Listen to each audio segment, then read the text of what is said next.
Ja. Nu kører den. Vi skal i gang med at bage et par rugbrød. Først så tager vi 1,5 liter vand. Og den er, jeg siger tempereret, jeg vil ikke sige lugen, for det er, så tager folk typisk fingrene ned og føler, så føles det varmt, og så er den over 37 grader, det duer jo ikke. Så lidt køligt vand, så tager man sin surdej. Op i den her 1,5 liter vand her. Det er sådan en fin en, vi har holdt liv i. Den surdej, den kan man finde på nettet overalt. Den her, den har så kørt i over 30 år. Meget fin surdej. Så det er jo imponerende, at man kan holde liv i den så længe. Så skal vi have salt. Så tager vi 3 spiseskefulde salt. Og der er ingen grund til at komme mindre, for det har jeg selv gjort. 3 er meget fint.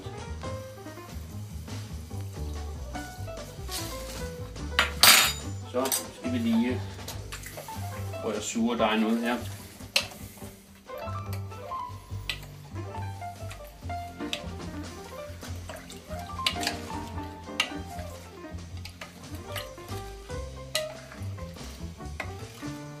Den der surdej, den kan man jo, hvis man ikke bager hver 20. dag eller efter 21 dage, så må man nok lige tage lidt fra, og så fodre den op igen. Så kan man køre videre i 20 dage igen. Og så have den i køleskabet, surdejen. Så det er sådan en sjov fætter, man skal holde liv i. Så har vi vores hvedemel, og der har vi skal først have, ja, det var 550 gram hvedemel.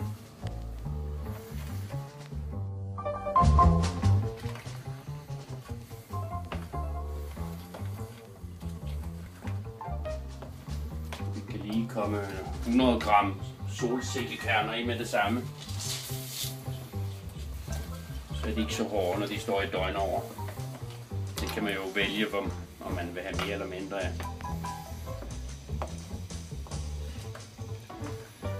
Så skal vi have rugmel. Der kommer vi 820 gram rugmel.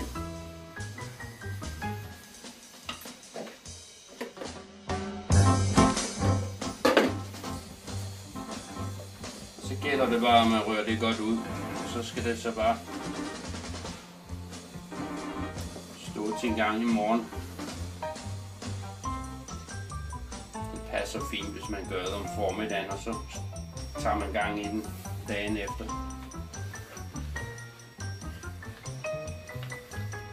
Den skal i hvert fald som minimum stå i 12 timer.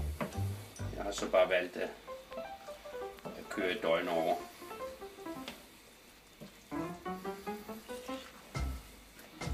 Så i morgen, så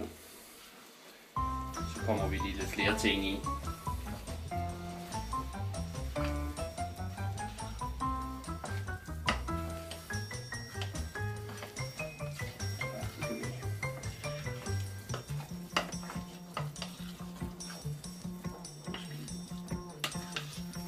Bare stå her i køkkenet til i morgen overdækket.